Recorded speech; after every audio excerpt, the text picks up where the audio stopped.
का अरेंजमेंट है बच्चों, है ना। और जैसा आप जानते हो कि पोटेंशियोमीटर का दो यूज है, एक तो ईएमएफ का वैल्यू निकालते हैं या कंपेयर करते हैं बैटरी के सेल का, या सेल का इंटरनल रेजिस्टेंस निकालते हैं। तो ये जो पोर्शन है ये थिक मेटालिक स्ट्रिप है, ये थिक है, मेटल का है, मेटल का है, ये थिक मेटल है। चूंकि थिक मेटल है, एरिया ज्यादा होने से इसका रेसिस्टेंस 0 मान लेते हैं, एरिया ज्यादा होने से। ये जो सेल है स्टैंडर्ड सेल है जिसका ईएमएफ मालूम है, और ये उसका इंटरनल रेजिस्टेंस है R0, और ये सब 0 रेजिस्टेंस के वायर, मतलब 0 रेजिस्टेंस हुए क्योंकि थिक मेटल है, ये भी थिक मेटल है, ये आपका थिक मेटल है। ये स्ट्रेच्ड वायर है काफी लंबा, ए बी स्ट्रेच्ड वायर है ए बी। और ये एक्चुअल जो डायग्राम, एक्चुअल जो फोटोग्राफ होता है पोटेंशियोमीटर का, वो ये नहीं होता, ये मॉडिफाइड है, उसको सर्किट को रिड्रॉ करके किया गया है, उसका मॉडिफाइड है, ये एक्चुअल नहीं है, उसी का ये मॉडिफाइड है, उसका ये मॉडिफाइड है मेरे बच्चों, ठीक है। एक्चुअल डायग्राम भी दिखाएंगे, लेकिन यही ज्यादा प्रचलन में है, यूज में है। तो ये वो सेल है जिसका ईएमएफ निकालना है या कंपेयर करना है, उसका ये इंटरनल रेजिस्टेंस है। और ये अपना गैल्वेनोमीटर है जो नल डिफ्लेक्शन डिटेक्ट करेगा, इंश्योर करेगा कि इसमें करंट ना हो। और ये जॉकी है, ये आपका जॉकी है। तो हम लोग प्रॉब्लम से ही शुरू करते हैं। तो प्रॉब्लम लिखिए, सपोज, फर्स्ट क्वेश्चन लिखिए, suppose E0 equal to 20 volt, R0 equal to 2 ohm, RAB equals to 8 ohm, LAB equals to 5 metre. AB की लंबाई 5 मीटर है, LAB इक्वल्स टू 5 मीटर। अब आगे लिखो, if jockey is pressed at a distance, if jockey is pressed at a distance 2 meter from the end A, 2 meter from the end A, then galvanometer shows null deflection, then galvanometer shows null deflection। तब galvanometer जो है वो 0 deflection या null deflection देता है, null deflection और 0 deflection. Find the unknown EMF E, find the value of unknown EMF ई। तो जो बैलेंसिंग लेंथ है एंड ए से 2 मीटर पे जाके है। तो मेरे प्यारे बच्चों, इसको कर डालो और करने के बाद सॉल्यूशन देखना। चलो करिए, सॉल्यूशन मत देखिए, चलिए करिए। और इस तरह से आप कर डाले, अब आप सॉल्यूशन देख रहे हैं, गुड। तो इस सर्किट को बना लें। तो जब आप जॉकी प्रेस कर दिए यहां और आप ये सुनिश्चित कर रहे हैं कि गैल्वेनोमीटर नल डिफ्लेक्शन दिया, इसका मतलब सर्किट की इस हिस्से में कोई करंट नहीं आया, इसका मतलब इस सर्किट का करंट इसके अंदर ही रह गया, इधर करंट का बंटवारा नहीं हुआ। यदि इसमें करंट एग्जिस्ट करता तो गैल्वेनोमीटर कभी डिफ्लेक्शन नहीं देता, whatever be the sense of current, चाहे लेफ्ट टू राइट हो चाहे राइट टू लेफ्ट हो। गैल्वेनोमीटर 0 डिफ्लेक्शन दे रहा है, इसका यही मतलब है कि in this part there is no current. तो इस पार्ट में कोई करंट नहीं है, इसका मतलब only this much current are contributing current, this much circuit is contributing current या हैविंग करंट। इसका रिड्रॉ कर लें सर्किट। तो E0 है हमारा 20 वोल्ट, इसका इंटरनल रेजिस्टेंस है 2 ओम, ये सब 0 रेजिस्टेंस के वायर हैं। ये वायर AB है और इसका रेजिस्टेंस है 8 ओम।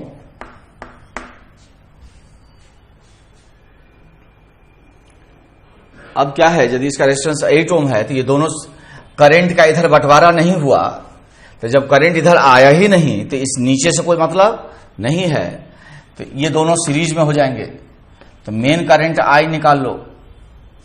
तो मेन करंट आई निकालोगे मेरे बच्चे तो 20/10 2 एम्पियर। 2 एम्पियर।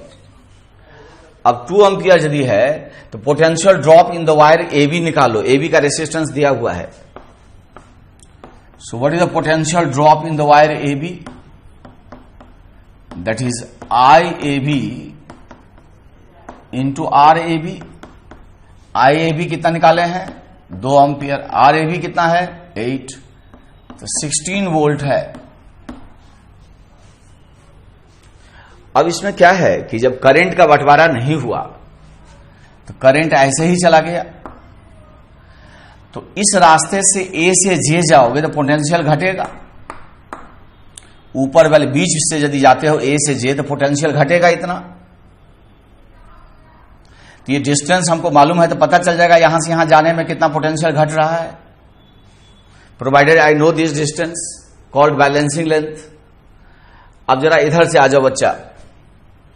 इधर से आओगे तो कोई पोटेंशियल में बदलाव नहीं होगा। पॉजिटिव से निगेटिव जाओगे तो पोटेंशियल जरूर घटेगा। इसमें पोटेंशियल ड्रॉप नहीं होगा। बोलो क्यों?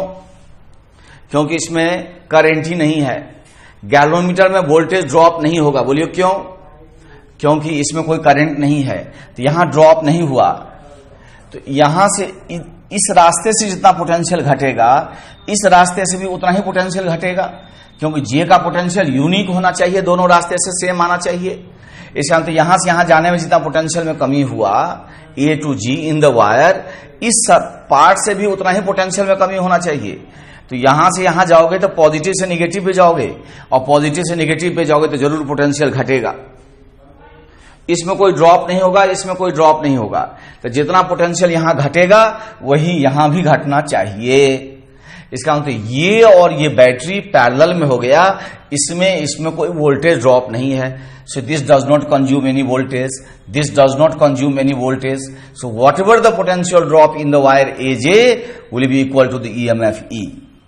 और यहां पोटेंशियल घटना चाहिए, मतलब इधर प्लस होना चाहिए बैटरी का, इधर माइनस होना चाहिए, तभी इसमें करंट 0 होगा। इसका मतलब हमारा कहते हैं पहले पोटेंशियल ग्रेडियंट निकाल लो। Potential drop per unit length.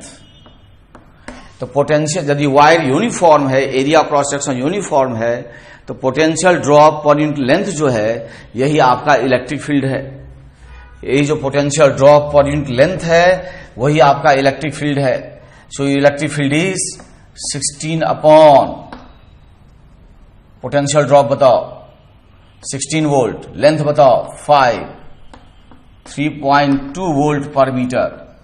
Basically this is the electric field in the wire A B. This is the potential drop per unit length. ठीक है। अब बताओ हमारा ईएमएफ जो होगा वो potential drop in the wire AJ के बराबर होगा। और एजे में पोटेंशियल ड्रॉप कितना होगा? पोटेंशियल ग्रेडियंट 3.2, यह है potential drop per unit length multiplied by the balancing length. The drop per unit length into the length is the potential drop. तो यह है potential gradient multiplied by the balancing length. कितना metre जाके potential drop बराबर हो रहा है? 2 metre. Then this comes out to be 6.4 volt is the answer. So could you get the potential gradient? ये potential gradient जितना छोटा होगा आपका इंस्ट्रूमेंट उतना ही ज्यादा सेंसिटिव होगा। ठीक है। तब आप स्मॉल वोल्टेज ड्रॉप का भी यदि बैलेंसिंग नहीं हुआ है तो गैल्वेनोमीटर में करंट आ जाएगा।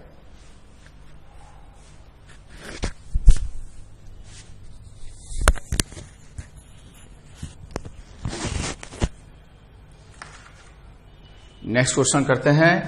ई नॉट इक्वल टू लिखो, second question 20 volt, R nought equal to 2 ohm, R A B equal to 18 ohm, L A B equal to 5 metre.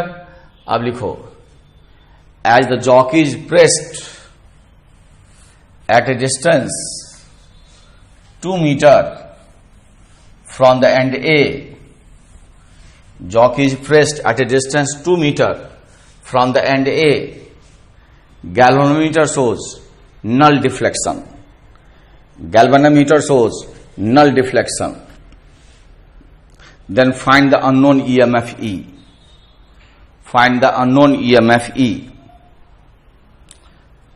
RAB का वैल्यू 18 ओम है. Find the unknown EMF E. करिएगा जरूर, तब solution देखिएगा. खुद से कर डालिए. आप होशियार हैं, खुद से कर डालिए. हाँ, खुद से कर लीजिए. Very good. और खुद से करने के बाद ही सॉल्यूशन देखिएगा. बहुत अच्छा. तो मेरे बच्चे होशियार हैं, खुद से कर लिए, अब सॉल्यूशन देख रहे हैं. बिना किए सॉल्यूशन मत देखना. तो इस बार जो करंट आ जाएगा 2 ओम और 18 ओम सीरीज में हो जाएंगे. इधर करंट का बंटवारा हुआ ही नहीं, तो करंट आ जाएगा आपका 8-20. तो करंट आ जाएगा 1 एम्पियर. इसलिए VAB जो हो जाएगा,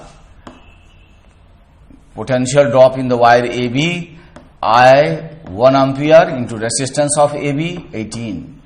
तो 18 वोल्ट का पोटेंशियल ड्रॉप है. ग्रेडियंट निकालो, potential drop per unit length. तो 18/6 is 3.6 volt per meter. 3.6 volt per meter. Now the EMF E will be the balancing length, potential gradient multiplied by the balancing length. 1 metre में इतना potential drop हुआ तो 2 metre में कितना होगा. तो इस पर आंसर हो गया मेरे प्यारे बच्चों का 7.2 वोल्ट. 7.2 वोल्ट. समझ में आ गया. नेक्स्ट क्वेश्चन करते हैं. लिखिए थर्ड.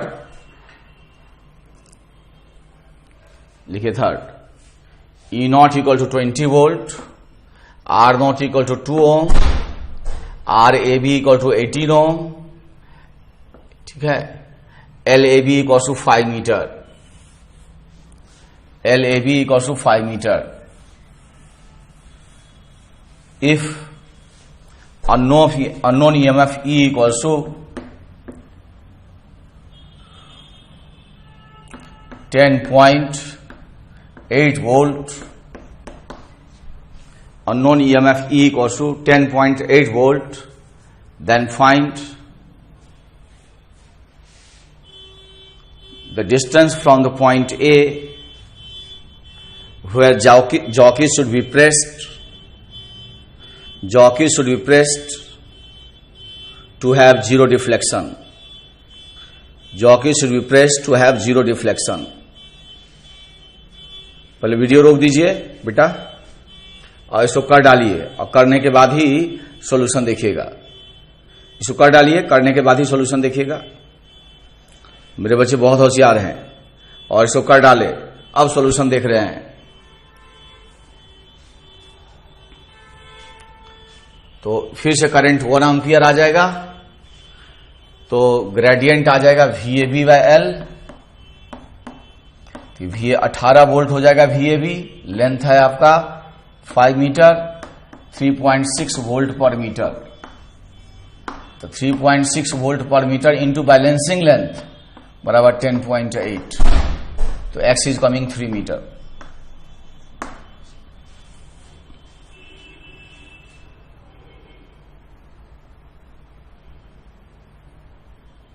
कर लिए हो.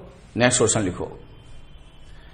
E nought equal to 20 volt, R nought equal to 0. E nought equal to, next जो भी नंबर हो क्वेश्चन का डाल दो. ये 4th होगा शायद. E nought equal to 20 volt, R nought equal to 0. ठीक है. If jockey is pressed at a distance 4 meter from the end A, 4 meter from the end A, galvanometer shows null deflection. Galvanometer shows null deflection. galvanometer shows null deflection. Then find the value of unknown EMF E. Find the value of unknown EMF E. इस बार R0 0 है, LAB है 5 metre,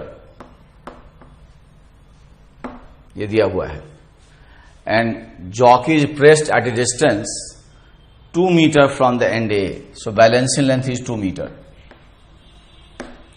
Then find the unknown EMF E. So there is no internal resistance of this cell. Resistance of wire AB is also not given. Please do it.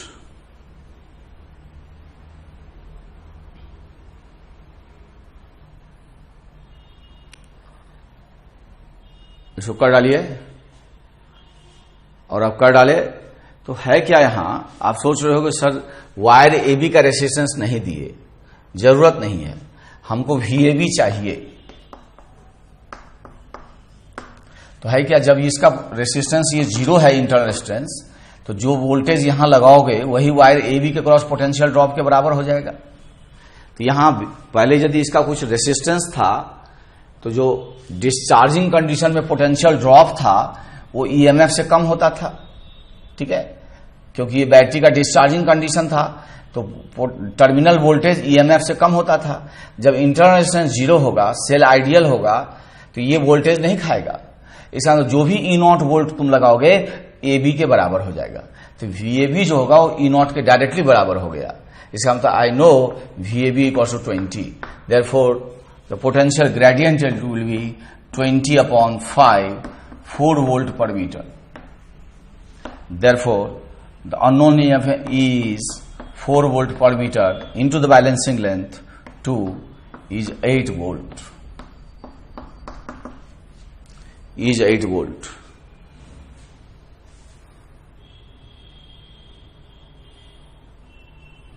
एक objective लिखो, R0 not equal to 0, मतलब R0 का कुछ न कुछ value है, R0 non zero है, R0 का कुछ न कुछ वैल्यू है, ठीक है, R0 नॉन जीरो है, and then if jockey is pressed at the midpoint of the wire AB, jockey is pressed at the midpoint of the wire AB, galvanometer shows null deflection. Galvanometer shows null deflection. Then the unknown EMF E is equal to, unknown EMF E is equal to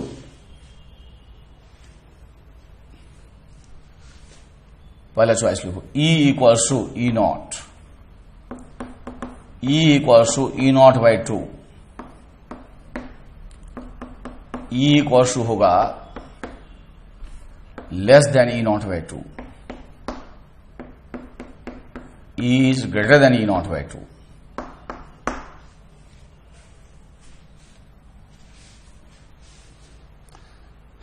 ये आपको करना है।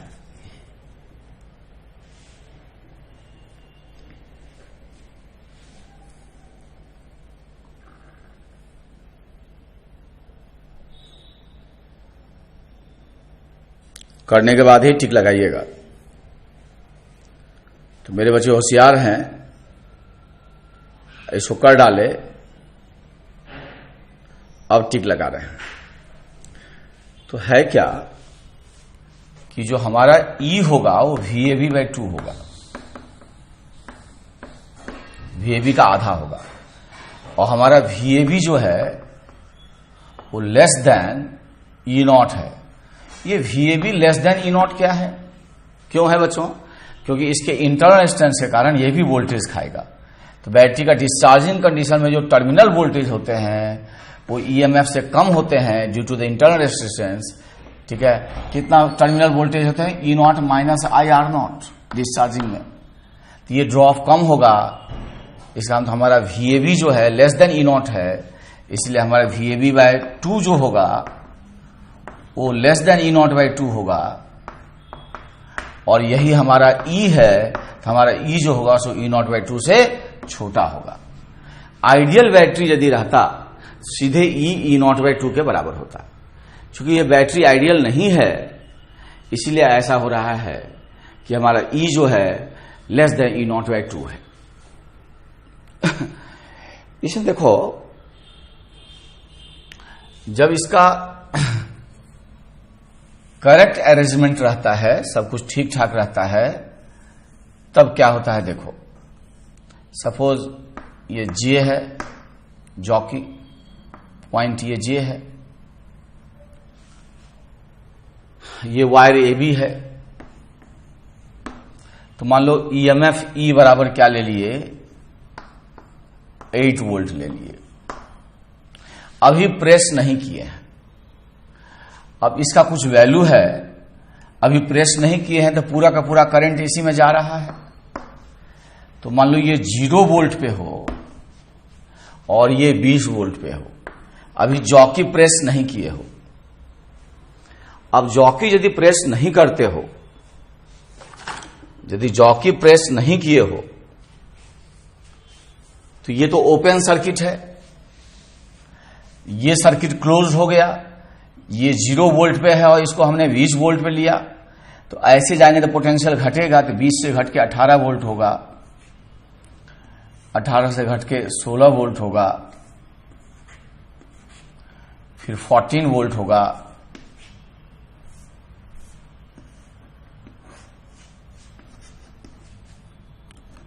फिर 12 volt होगा,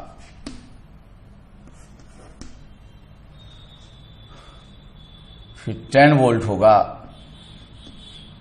8 होगा, 6 होगा, 4 होगा, 2 होगा और फिर 0 हो जाएगा। लीनियर स्केल होगा, इक्वल डिस्टेंस में इक्वल ड्रॉप घटेगा। ठीक है। अब यदि इधर से इधर आ जाओ तो ये 20 वोल्ट है, तो ये 20 से कितना कम हुआ बताओ। तो यहां का पोटेंशियल 20 से कितना कम है बताओ, 12 वोल्ट है।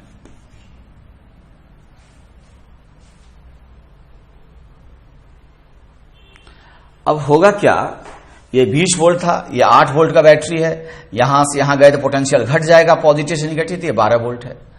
यदि यहां 18 वोल्ट पे प्रेस करते हो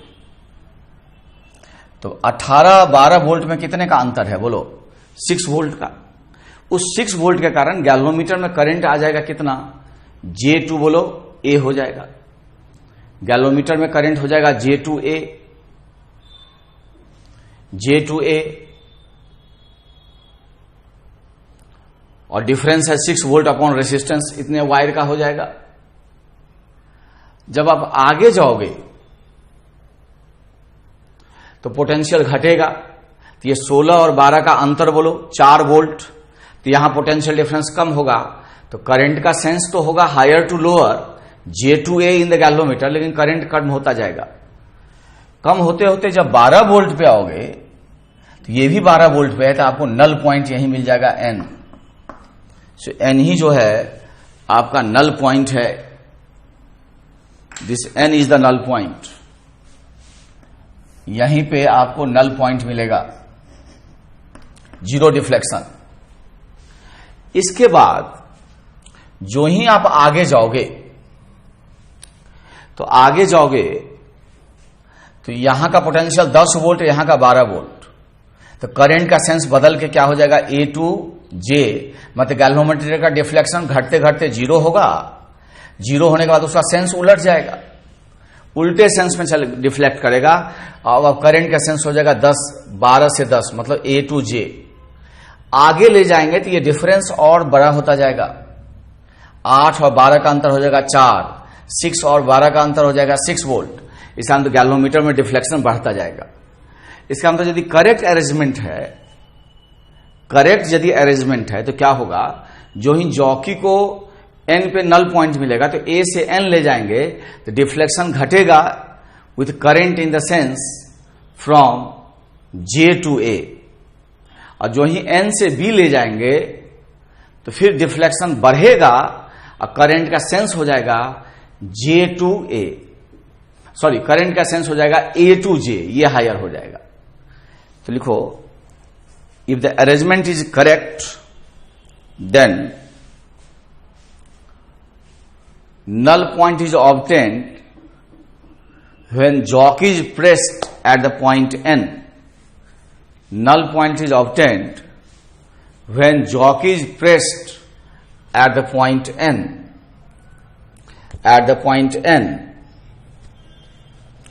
Now, if jock is shifted from A to N, jock is shifted from A to N, then deflection in the galvanometer decreases.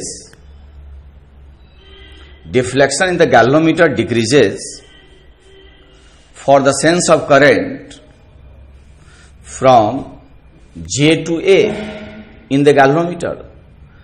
For the sense of current J to A in the galvanometer, J to A in the galvanometer. At N we get the null point, zero deflection. At the point N we get the null point, that is zero deflection. Now if the jockey is further shifted towards the point B, jockey is further shifted towards the point B,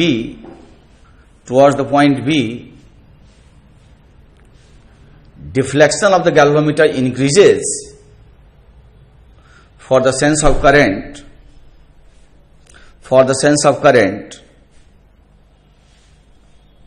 in the galvanometer, increases for the sense of current in the galvanometer. लिखो A to J, ये 12 volt higher होगा, बाकी lower होगा, A to J, ठीक है। To have null point,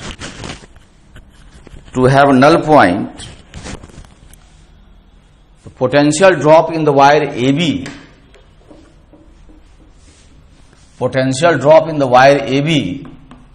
must be greater than the unknown EMF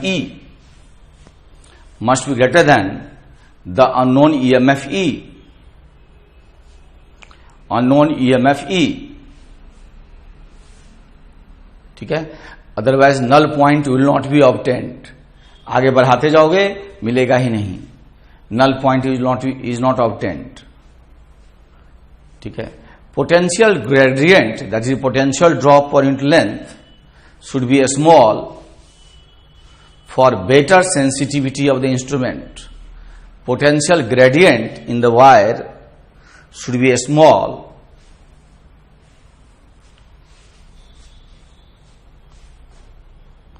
for better sensitivity of the instrument, तो drop per unit length जितना ही छोटा होगा इंस्ट्रूमेंट उतना ही बेहतर कहलाएगा, मोर सेंसिटिव कहलाएगा। अब ये स्टैंडर्ड केस है कि दोनों सेल का पॉजिटिव से जुड़ा होना चाहिए, उधर से आ जाओ तो नेगेटिव से जुड़ा होना चाहिए। कोई इस तरह से गलती कर दे, मान लो कि 12 वोल्ट ऐसे जोड़ दे, यहां इंटरनल रेजिस्टेंस ले ले, और ये कितने 8 वोल्ट का था, उसका पोलैरिटी उलट के जोड़ दे मान लो। तब मान लीजिए जॉकी प्रेस नहीं किए हैं, फिर से ये डायग्राम मैंने बनाया, इसका उल्टा कर दिए, इसके प्लस को इसके माइनस के साथ जोड़ दिए। तो अब इधर से आ जाओ, अभी प्रेस नहीं किए हैं, तो 20 में से 8 और जोड़ो, कितना होगा 28 वोल्ट। अब जॉकी को कहीं भी प्रेस करोगे तो 28 वोल्ट मिलेगा। इसका मतलब यदि इसमें आप आगे बढ़ाते जाओगे तो ये डिफरेंस कम होता जाएगा, तो गैल्वेनोमीटर का रीडिंग लगातार बढ़ता ही जाएगा। लगातार बढ़ता ही जाएगा और करंट का सेंस होगा A to J।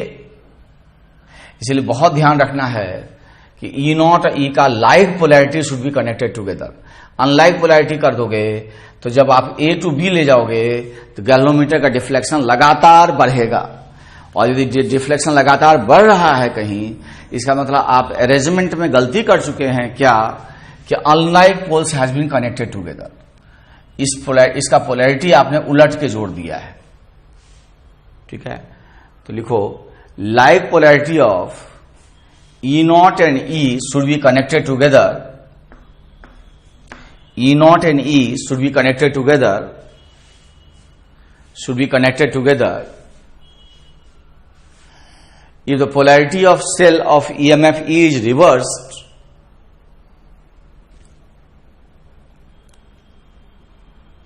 क्या लिखा है? Like polarity should be connected. Is reversed, then as the jock is moved from A to B, deflection in the galvanometer continuously increases. Deflection in the galvanometer continuously increases. Continuously increases. Continuously बढ़ जाता है, and null point is not obtained. Null point is not obtained. तो कभी कभी इस तरह experiment किया और आपका डिफ्लेक्शन लगातार बढ़ ही रहा है, घटने के बजाय। यूजुअली क्या होता है, घटता है और फिर बढ़ता है, घटता है फिर उल्टे सेंस में बढ़ता है, और लगातार बढ़ रहा है। इसका मतलब आपने क्या किया कि अनलाइक पोलैरिटी को आपस में जोड़ दिया है। ठीक है, so like polarity of this E not and E should be connected together. कौन पोलैरिटी? प्लस को प्लस के साथ, माइनस को माइनस के साथ जोड़ना चाहिए। यदि आप प्लस को माइनस के साथ जोड़ते हो तो आप ढूंढते रह जाओगे, गैल्वेनोमीटर हमेशा डिफ्लेक्शन दे देगा। ठीक है, नल पॉइंट नहीं मिलेगा, नल पॉइंट नहीं मिलेगा। अब इसके बाद जो है हम लोग थोड़ा स्टैंडर्ड केस पढ़ते हैं। ठीक है, जो आप टेक्स्ट बुक में हमने क्वेश्चंस कर लिया, टेक्स्ट बुक में करते हो। एक comparison of EMF E1 by E2 बराबर L1 by L2, और दूसरा determination of the internal resistance of the cell. उस पे आते हैं बच्चों। लिखो यूज ऑफ पोटेंशियोमीटर। जो ट्रेडिशनली हम लोग पढ़ते हैं वो पहले पढ़ें। पहले हमने कॉन्सेप्ट डेवलप करा दिया है, अब इसको यूज करते हैं। लिखो यूज ऑफ पोटेंशियोमीटर। पहले लिखो comparison of EMF of the cell. Comparison of EMF of the cell. कुछ E1 by E2 बराबर L1 by L2 पढ़ते होगे, उसी को डिराइव करेंगे। तो लिखो comparison of EMF of the cell. तो ये जो डायग्राम है मॉडिफाइड डायग्राम है ये। ठीक है, ये एक्चुअल फोटोग्राफ नहीं है। अब ये एक्चुअल फोटोग्राफ नहीं है, ये थिक मेटल है, इसका जीरो रेसिस्टेंस से जूम करेंगे। ये सब थिक मेटल है, तो ये सब जीरो रेसिस्टेंस है। ये थिक मेटल है, तो इलेक्ट्रिकली A और C के बीच में कोई पोटेंशियल ड्रॉप नहीं होगा। ये सब थिक मेटल है, जीरो रेसिस्टेंस के हैं। ये स्टैंडर्ड सेल है जिसका EMF मालूम है E नॉट, रेसिस्टेंस है इंटरनल सेल का R नॉट, और ये स्विच है यदि आप सर्किट को वर्किंग नहीं रखना चाहते। ठीक है, अभी एक्सपेरिमेंट यदि आप नहीं कर रहे हैं तो इसको ओपन रखते हैं जिससे कि ये सेल डिस्चार्ज ना हो। ये स्ट्रेस्ड वायर AB है, काफी लेंथ होता है बड़ा इसका, है ना। तो ये स्ट्रेस्ड वायर AB है। लेट अस से कि length of AB equals to capital L। ठीक है, अब ये दो सेल हैं जिनका EMF कंपेयर करना है, E1 और E2, जिनका इंटरनल रेजिस्टेंस है R1 R2। ये स्विचेज हैं K1 K2। क्लोज करेंगे तो सर्किट वर्किंग हो जाएगा। और ये गैल्वेनोमीटर है, ये जॉकी है। ठीक है, तो ये जो है ज्यादा यूज करते हैं लोग इसी को, लेकिन ये एक्चुअल फोटोग्राफ नहीं है उस अरेंजमेंट का जो हम लोग लैब में यूज करते हैं। तो लैब का जो एक्चुअल फोटोग्राफ है वो मैं बना रहा हूं। ठीक है, मैंने बीच में ही रोक दिया जिससे आपको सब थोड़ा समझ में आए। तो ये जो वायर AB है वो टुकड़ों टुकड़ों में रहता है। क्योंकि इतना ज्यादा लेंथ रहता है कि लेबोरेटरी के विड्थ में वो एकोमोडेट नहीं हो पाएगा। ठीक है, तो हम लोग जैसे ये कॉपर का स्ट्रिप यहां रहेगा, तो ये वायर हो गया हमारा, फिर यहां मेटल का थिक मेटल रहेगा, फिर ये वायर हो गया AB का पार्ट, फिर यहां थिक मेटल होगा, फिर इस तरह से फोल्डेड रहता है कई टर्न्स में। तो ये जो A था ये B हो गया। अब इसी AB के बीच में हमारा ये जो AB है वही CD है, जैसे AB है, जो AB है वही CD है, उसी के बीच में हमारा सेल ऑफ EMF E0 जुड़ा हुआ है। और यही इंटरनल रेजिस्टेंस R0 है। इसमें रिहस्टेट वगैरह भी यूज करते हैं, मान लीजिए हमने नहीं दिखाया है। ये की है, ये की K है। अब इस बैटरी को दिखाएंगे तो A को पॉजिटिव से जोड़ेंगे तो ऐसे रहता है ये,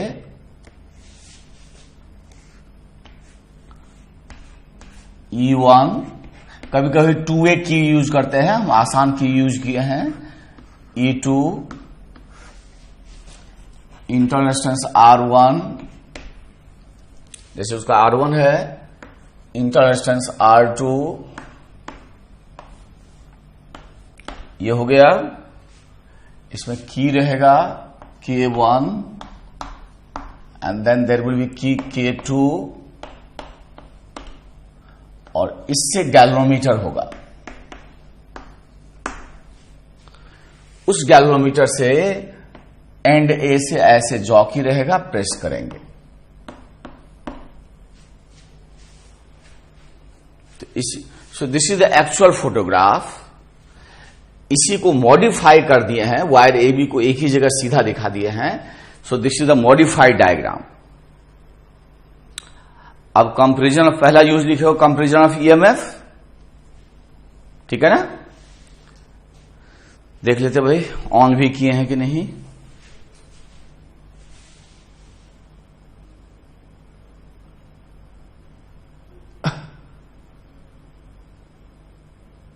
ठीक है,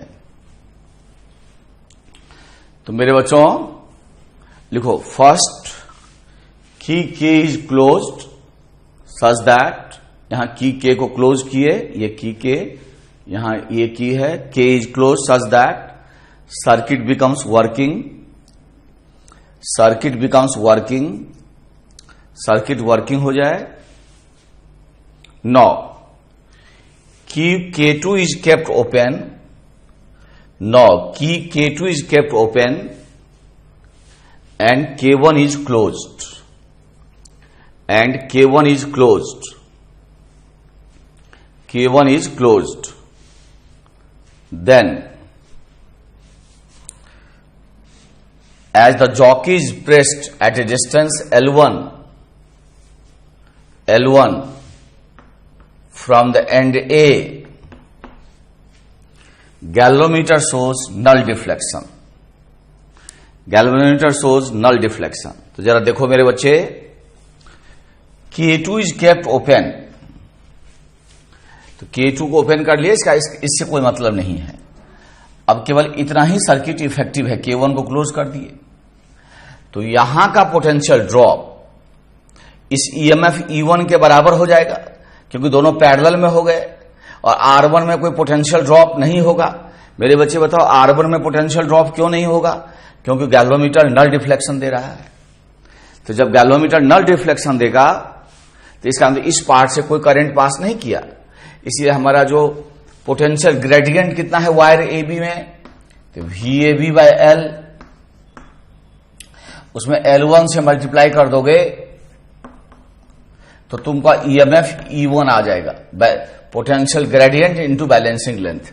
करंट इधर से नहीं गया, तो ये ड्रॉप और E1 बराबर होंगे। अब लिखो now key K1 is kept open and K2 is closed, key K2 is closed, then balancing length from the end A is L2,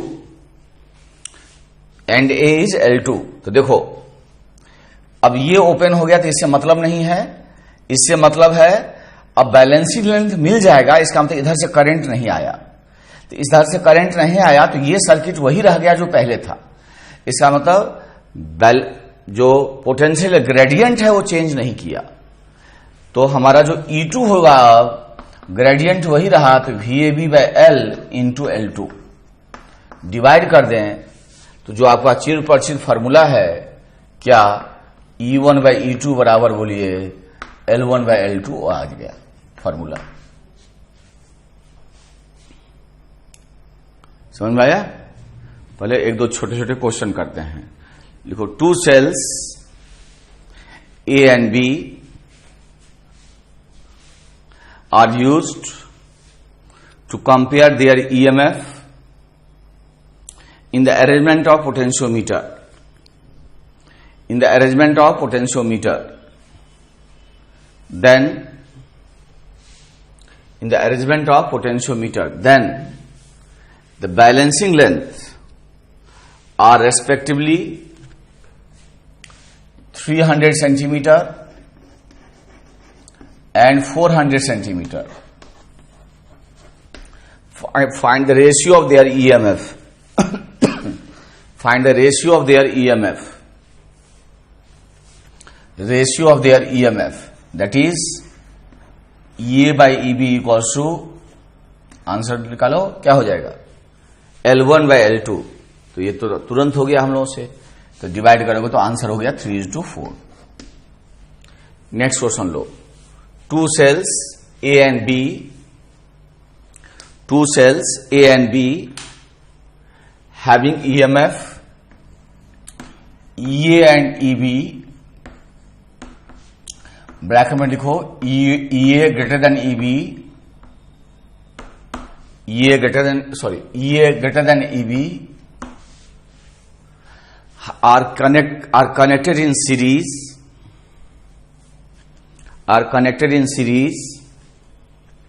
and then it is used in the arrangement of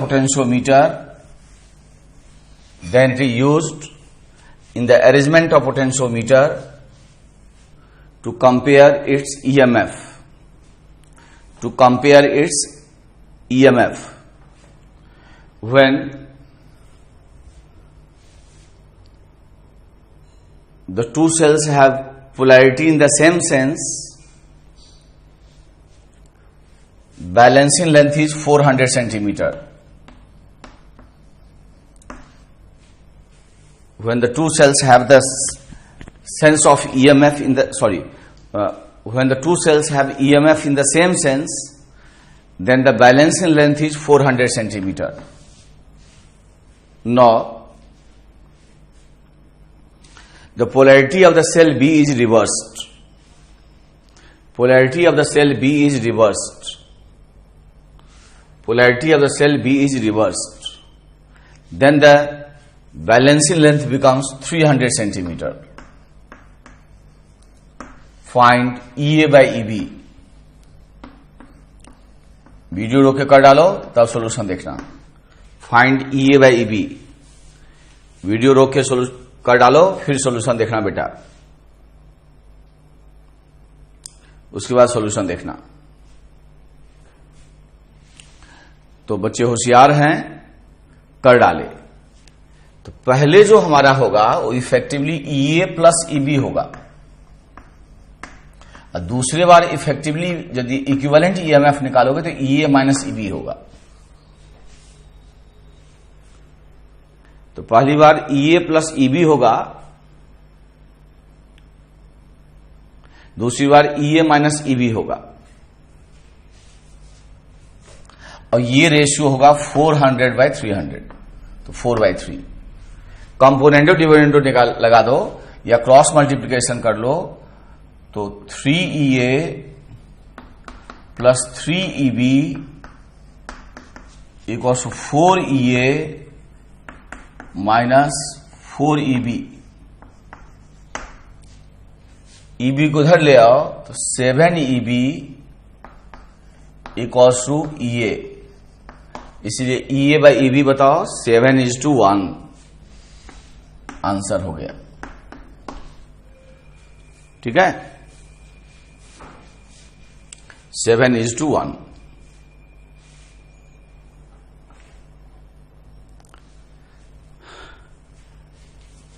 इसके बाद थोड़ा theory करेंगे. लिखो, comparison of the EMF of the cell. Comparison of the EMF of the cell. Comparison of the EMF of the cell. तो मैंने diagram फिर से बनाया. ये एक्चुअल अरेंजमेंट है.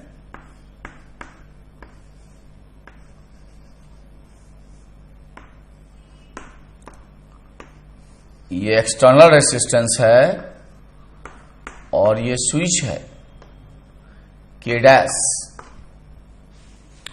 इस फोटोग्राफ में ऐसे ही रहेगा.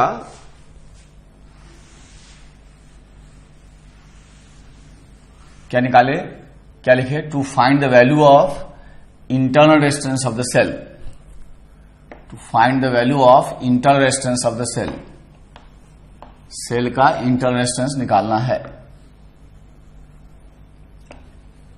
यही स्मॉल आर का वैल्यू चाहिए. ये एक्सटर्नल रेजिस्टेंस कैपिटल आर है और ये के डैश है. के डैश है. मैंने फिर से बनाया, तुम फिर से बना लो.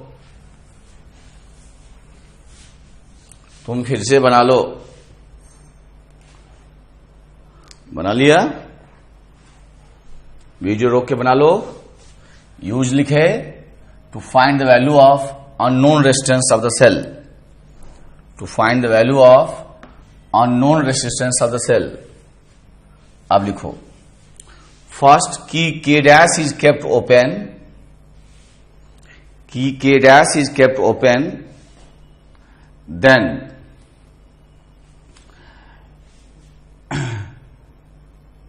Then the balancing length from the end A is L1. Balancing length from the end A is L1. K dash open है, तो जब K dash open होगा तो जब बैलेंसिंग लेंथ मिल जाएगा तो ये ड्रॉप और ये EMF दोनों बराबर होंगे. ठीक है. इसमें कोई ड्रॉप नहीं होगा क्योंकि ऊपर से कोई करंट पास नहीं किया. इसका मतलब हमारा जो EMF E होगा वो potential gradient in the wire AB into L1 के बराबर हो जाएगा. L is the length of wire AB. Now key K dash is closed such that cell is shunted by known external resistance capital R. Now key K dash is closed such that cell is shunted by unknown resistance K dash. Unknown resistance is shunted by is shunted by known resistance capital R. Known resistance capital R. Then the balancing length from the end A is L2. अब देखो बच्चे, ये के dash close हो गया, लेकिन galvanometer null deflection देगा जब नल पॉइंट मिलेगा. तो इसका मतलब इस पार्ट से कोई करंट पास नहीं किया, लेकिन ये सर्किट अपने आप में क्लोज हो गया. तो यहां बैटरी से करंट आई निकलेगा तो वही करंट यहां आई होगा. इसमें कोई करंट नहीं गया at the time of reading, means when null point is obtained. तो जब जिस इंस्टेंट पे नल पॉइंट मिला है, जिस कंडीशन में नल पॉइंट मिला है, उस कंडीशन में यहां से कोई करंट पास नहीं किया, तो करंट इसी में रह गया. तो यहां आई है तो यहां भी आई ही होगा, थोड़ा पहले भी आई ही होगा, थोड़ा पहले भी आई ही होगा, थोड़ा पहले भी आई ही होगा. ठीक है. इसका मतलब इसका करंट इसी में रह गया. अब इसका करंट इसी में रह गया तो इसी में सर्किट में घूम जाओ, तो घूम जाओगे तो टोटल EMF कितना पाओगे? E. टोटल रेजिस्टेंस कितना पाओगे? R plus R. तो I इक्वल्स हो जाएगा E upon R plus R. अब ये ड्रॉप जो होगा, ये ड्रॉप कितना होगा? That drop will be, equation first है, that drop will be, may I write it, यही लिखूं, यहां लिखता हूं VAB upon L into L2, क्योंकि जब आप रीडिंग ले रहे हो तो इधर से करंट आया ही नहीं, तो VAB वही रह गया, तो ग्रेडियंट वही रह गया, तो VAB upon L into L2। अब ये जो होगा वो इस ड्रॉप के बराबर होगा, तो करंट, ये ड्रॉप किसके बराबर होगा, E माइनस IR, या E माइनस IR नहीं करना चाहते हो डिस्चार्जिंग कंडीशन, तो केवल क्या करो, I इंटू आर कर लो, सब बराबर होंगे, चाहे E माइनस IR करो, चाहे I इंटू कैपिटल R करो, ठीक है, ये सब जो है उसी के बराबर होगा। ऐसा क्यों होगा समझे, बात समझ में आई, क्योंकि ये ड्रॉप बराबर ये ड्रॉप होगा, तो इसका ड्रॉप ना लेकर के E माइनस, कोई E माइनस IR करो ना, इसी के बराबर आएगा। इसका ड्रॉप ना लेकर के यदि हम इसका ड्रॉप ले लें, इसका माइनस इसलिए क्योंकि डिस्चार्जिंग है, डिस्चार्जिंग कंडीशन है बैटरी का, तो ये ड्रॉप बराबर ये ड्रॉप होगा, तो हम इसी को यूज कर लें, आसान होगा। मन नहीं मानता है तो करके देख लो, E इंटू IR, तो I का वैल्यू है R plus R into R into capital R, इसको सॉल्व करो, ठीक है, तो तुम्हारा आ जाएगा E upon R plus R, ये स्मॉल r है, सॉल्व करो, इनटू आ जाएगा कैपिटल R, करके देखो। इसका मतलब ये चीज जो अपना है, ये हो जाएगा आपका इस ड्रॉप के बराबर, then that will be I into capital R, तो I है हमारा R plus R into capital R। दोनों इक्वेशन को डिवाइड कर देंगे और सॉल्व कर देंगे, तो स्मॉल r का फॉर्मूला आ जाएगा L1 minus L2 upon L2 into capital R, यही फॉर्मूला आता है, करके देख लो। और इसको याद रखना होता है, इसको याद रखना होता है बच्चे।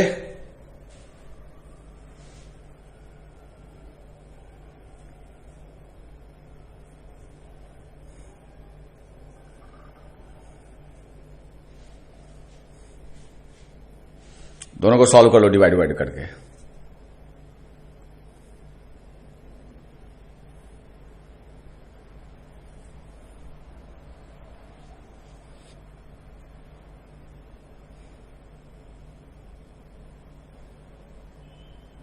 ठीक है, अब क्वेश्चन लिखो। In the arrangement of potentiometer, ठीक है, इन द गिवन सर्किट, यही सर्किट ले लो, when capital R equal to infinity,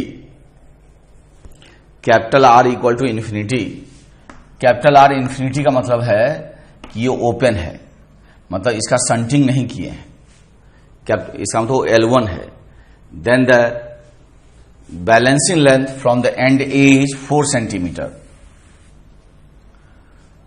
balancing length, open circuit का रेसिस्टेंस इनफाइनाइट होता है, ठीक है, इसका मतलब सर्किट ओपन है, ये रोल में नहीं है। Balancing length from the end A is 400 centimetre.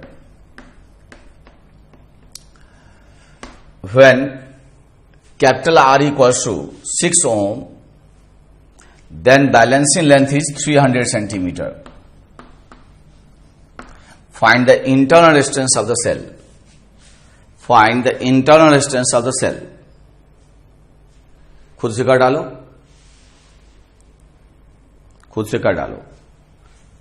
तो स्मॉल r इक्वल्स होगा L1 माइनस L2, ये 100 हो जाएगा, अपॉन L2 300 होगा, into capital R 6, so this is 2 ohm.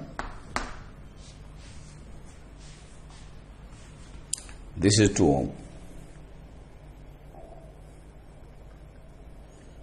ठीक है,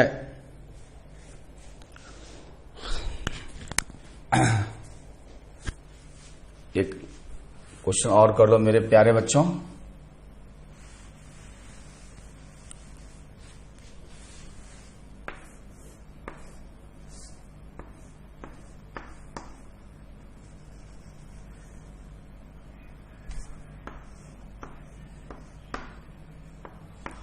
12 volt, 3 ohm.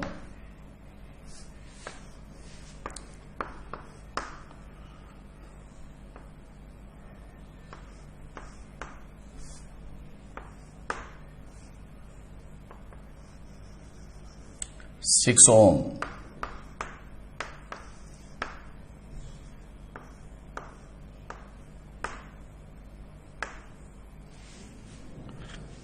लिखो, when switch K dash is open, then balancing length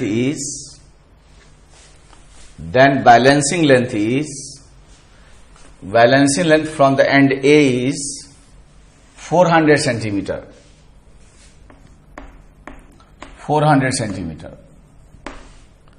Now switch K dash is closed. Switch K dash is closed. Then the balancing length is 300 centimeter. Find the unknown EMF E. K dash is, then balancing length is 300 centimeter. Then find the unknown EMF E. खुद से कर डालो, उसके बाद solution देखना. Video रोक दो. तो मेरे बच्चे होशियार हैं, वीडियो रोक दिए हैं, अब अपने से कर रहे हैं. अब खुद कर डाले हैं. तो जब खुद कर डाले तो पहले 12 वोल्ट था, तो हमारा E1 पहले था 12 और L1 था 400. और जब इसको भी क्लोज कर दोगे तो ये E इक्विवेलेंट हो जाएगा. तो E इक्विवेलेंट बराबर हो जाएगा, तब दोनों के बदला एक सिंगल हो जाएगा. E इक्विवेलेंट हो जाएगा दोनों के बदला, और ये 6 का 2 हो जाएगा. तो E इक्विवेलेंट जो भी होगा, तो E इक्विवेलेंट कितना हो जाएगा भाई? जो भी होगा वो ये L2 हो जाएगा. कितना है बताओ? 300. तो इसे इक्विवेलेंट EMF निकाल लेंगे. तो E1 by E equivalent equal to 4/3. ये 12 बाई E इक्विवेलेंट बराबर 4/3. तो E इक्विवेलेंट बताओ? 9 हो जाएगा. 9 वोल्ट. ठीक है. इसके इक्विवेलेंट EMF का फार्मूला लो. ये 9 वोल्ट से निकाले हो ना, 3/4 हो जाएगा.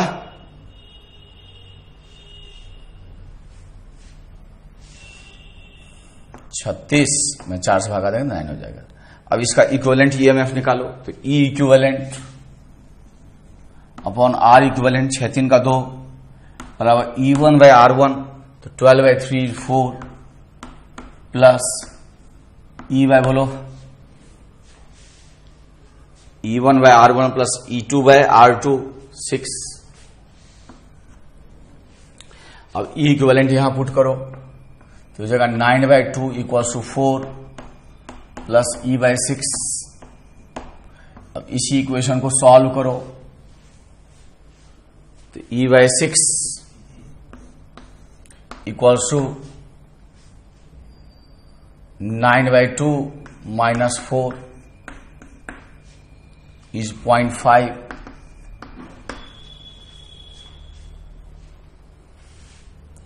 सो E इक्वल्स टू हो जाएगा 3 वोल्ट. जरा चेक कर लेते हैं. 72 प्लस 9 अपॉन 9.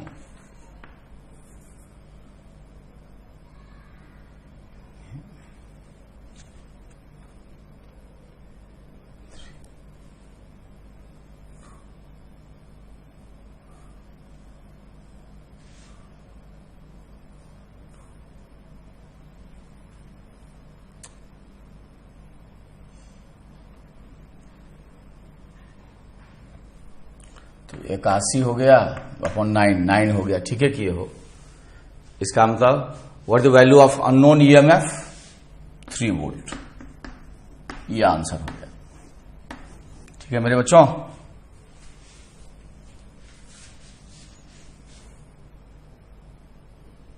आए हुए क्वेश्चंस कर डालो तो सुखी रहोगे। अच्छा, जब आप इसको इक्विवेलेंट निकाले थे तो इसके बदले एक सिंगल बैटरी हो गया था, ऐसे ये ई इक्विवेलेंट हो गया था और उसका इक्विवेलेंट इंटरनल रेजिस्टेंस 2 ओम हो गया था। तो जो दोनों मिला के एक सिंगल सेल का ईएमएफ हो गया था और इंटरनल रेजिस्टेंस हो गया था। ठीक है, तो ये आपका कंप्लीट पोटेंशियोमीटर रहा।